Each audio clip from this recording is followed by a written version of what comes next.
तो hello friends, welcome to Manohar Kumar study. दोस्तों, आज के इस वीडियो में हम लोग एलसीएम और एचसीएफ दोनों एक ही वीडियो में एक साथ सीखेंगे, बहुत ही आसान तरीका से। प्लीज इस वीडियो को आप शुरू से लेकर अंत तक जरूर देखिएगा। अब देखिए, हमारे हेडिंग जो दिया हुआ है कि एलसीएम और एचसीएफ, ठीक है। तो इन दोनों सवाल को हम एक ही वीडियो में सीखेंगे, ठीक है। तो पहले समझते हैं क्या है कि एलसीएम और एचसीएफ आखिर किसको बोलते हैं, ठीक है।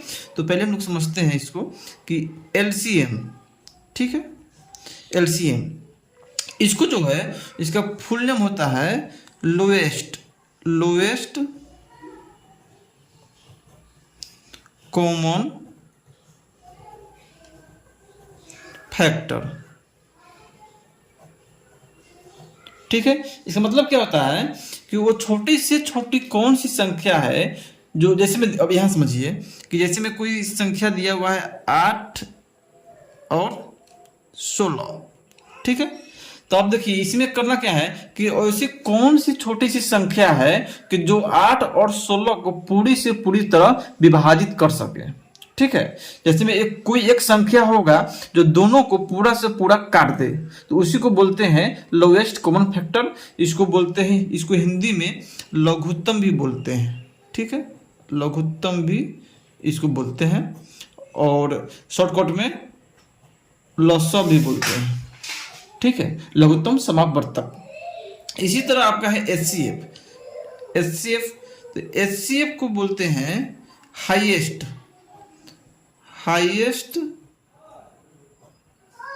कॉमन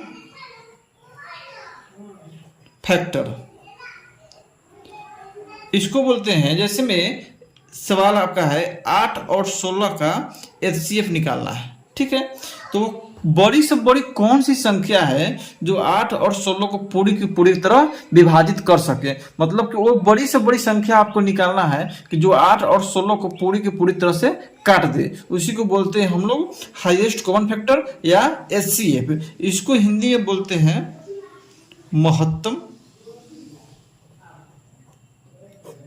ठीक है, और शॉर्टकट में बोलते हैं महत्तम समापवर्तक, ठीक है। इतना समझ गए। अब चलिए हम लोग सवाल लेते हैं, एक ही सवाल लेंगे और उसी सवाल को एलसीएम भी बनाएंगे और उसी सवाल को हम लोग एचसीएफ भी बनाएंगे, ठीक है। चलिए सीखते हैं। अब देखिए, हमारा सवाल क्या है, 8, 16, 24 का लॉसन निकाले, मतलब कि 8, 16, 24 का आपको एलसीएम निकालना है, लघुत्तम निकालना है। तो क्या करेंगे, पहले हम यहाँ पे लिखेंगे 8, 16 और 24, ठीक है। और इसको हम लोग ऐसे कर देंगे, देखिए यहाँ पर ऐसे कर देंगे। अब हम लोग 8, 16 और 24 को, जो संख्या दिया हुआ है, इसको हम काटेंगे। और कौन सी संख्या से काटेंगे, वो छोटी से छोटी संख्या हम लोग ज्ञात करना है कि जिस संख्या से 8, 16, 24 पूरी से पूरी तरह कट जाए, ठीक है।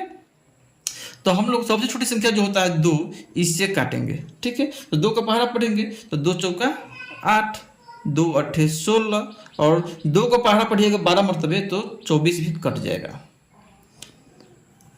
ठीक है। फिर इसी तरह 2 से पहाड़ा पढ़ेंगे, 2 दूना 4, 2 चौका 8 और 2 छक 12। फिर हम इसमें 2 से ही लगाएंगे भाग, ठीक है, क्योंकि 2 के पहाड़ा में 2, 4, 6 आता है। तो 2 एकम 2, 2 दूना 4, 2 तिया 6। फिर हम लगाएंगे भाग 2 से ही, तो 1, 2 एकम 2 और 3 है यहाँ पर, तो 3 ऐसे कि ऐसे ही हम लिख देंगे, ठीक है। थोड़ा सा इसको ऊपर कर देते हैं। फिर हम इसमें 3 से लगाएंगे भाग, ठीक है। तो 1 और 3 एकम 3, ठीक है। अब हमारा जो प्रक्रिया था यहाँ तक वो पूरा हो गया है। अब हम लोग निकालेंगे एलसीएम, ठीक है। तो क्या करेंगे, एलसीएम यहाँ लिखेंगे, और इसके बाद जो यहाँ पर दिया हुआ है, इस जो यहाँ पर लिखे हैं हम लोग 2, 2, 2, 2, 3, तो इसको हम लोग अब यहाँ पर लिखेंगे 2 गुने 2 गुने 2 गुने 2, 1, 2, 3, 4, 1, 2, 3, 4, 4 को 2 है, ठीक है। अंत में 3 है तो गुने इसको 3 कर दीजिए। अब देखिए 2 दूना 4, 4 दूना 8, 8 दूना 16 और 16 48, ठीक है। 48 आपका 48 आंसर आ गया। आपका यही लघुत्तम है, 48 जो है लघुत्तम है। ठीक है, तो 48 हमारा आंसर आ गया। तो आप लघुत्तम सीख गए हैं, और आप सीखेंगे महत्तम समावर्तक अभाज्य गुणनखंड विधि से। ठीक है, अब देखिए 8, 16, 24 का हम लोग को महत्तम समावर्तक निकालना है। ठीक है, तो पहले क्या करेंगे, पहले हम लोग 8 का अभाज्य गुणनखंड करेंगे। ठीक है, जिस तरह से एलसीएम किए हैं उस तरह से इसको भी करना है। ठीक है, पहले हम 8 को काटेंगे, कौन सी संख्या से, वो छोटी से छोटी संख्या होगा उसी संख्या से काटेंगे। 2 से काटेंगे तो 2 चौका 8, 2 दूना 4 और 2 एकम 2 हो गया, ये हो गया। फिर हम 16 का इसी तरह अभाज्य गुणनखंड करेंगे 16 का। तो देखिए फिर इसको हम काटेंगे, 16 को 2 से काटेंगे, 2 का 2 अठे 16, फिर 2 का पहाड़ा पढ़ेंगे, 2 चौका 8, फिर 2 का पहाड़ा पढ़ेंगे, 2 दूना 4 और फिर 2 का पहाड़ा पढ़ेंगे हम लोग, 2 एकम 2 हो गया। इसी तरह अब 24 बचा, तो 24 का करते हैं। ठीक है, ये थोड़ा सा लंबा जाएगा, तो 2 का पहाड़ा पढ़िएगा 12 मरतबे तो 24 कट जाएगा। फिर इसी तरह 2 का पहाड़ा पढ़िएगा 6 मरतबे तो 12 भी कट जाएगा, और 2 का पहाड़ा पढ़िएगा 3 मरतबे तो 6 भी कट जाएगा। अब देखिए यहाँ पर, अब हम लोग यहाँ पर 2 से भाग नहीं लगाएंगे, क्यों, क्योंकि 2 का पहाड़ा में 3 नहीं आता है, तो 3 का पहाड़ा पढ़ेंगे यहाँ पर और 1 मरतबे 1 कट जाएगा। ठीक है, इतना हो गया। अब देखिए अब क्या करेंगे, यहाँ पर देखिए आप ध्यान से देखिए, यहाँ पर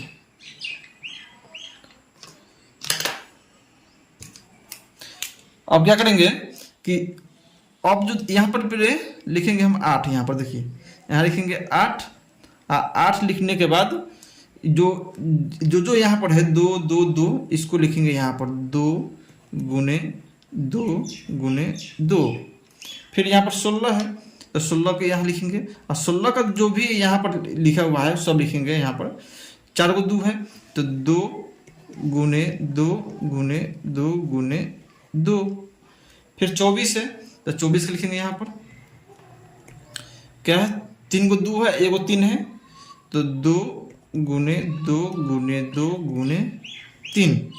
अब इसमें क्या करेंगे हम लोग कि जो संख्या ऊपर होगा वो भी संख्या बीच में होगा, वो भी संख्या नीचे भी आना चाहिए। ठीक है, तो देखिए यहाँ पर 2 यहाँ भी है, 2 यहाँ भी है, 2 यहाँ भी है, तो 2 यहाँ है तो इसको हम लाल कलम से को घेर देते हैं कि देखिए तीनों में 2 है। ठीक है, फिर यहाँ देखिए 2 यहाँ भी है, 2 यहाँ भी है, 2 यहाँ भी है, तो फिर इस तीनों को हम लाल कलम से घेर देते हैं इसे करके। फिर यहाँ देखिए 2 यहाँ भी है, 2 यहाँ भी है, 2 यहाँ भी है, तो फिर इसको भी हम लोग लाल कलम से यहाँ पर घेर देते हैं। ठीक है, अब देखिए अब यहाँ पर 2 नहीं है, यहाँ पर 2 है और यहाँ 3 है। ठीक है, तो इसे मेल नहीं खा रहा है। अब फिर यहाँ पर 3 है लेकिन यहाँ पर 2 है, यहाँ पर 3 नहीं है, तो ये 3 को मेल खाया है, तो इसलिए हम लोग यहाँ पर देखिए लिखते हैं HCF, यहाँ लिखते हैं HCF, और इसके बाद 1 2 निकालते हैं इसमें से, 1 2 यहाँ निकालते हैं, 1 2 यहाँ निकालते हैं और 1 2 यहाँ निकालते हैं। ठीक है, 3 को 2 हो गया तो 2 गुने 2 गुने 2, और गुना करिएगा इसको तो कितना आएगा, 2 दूना 4 दूना 8, 8 8 आया, 8 आपका आंसर आ गया, HCF आपका 8 आ गया। ठीक है, तो यही आपका हाईएस्ट कॉमन फैक्टर है। जो 8 है वो सबसे बड़ी संख्या है जो 8, 16, 24 को तीनों को विभाजित कर सकता है। ठीक है, तो इतना ही है। तो उम्मीद है कि आप LCM और HCF अभाज्य गुणनखंड विधि से बनाना सीख गए होंगे। तो प्लीज वीडियो को लाइक कीजिए, कमेंट कीजिए और हमारे चैनल को सब्सक्राइब जरूर कर दीजिएगा। जय हिंद।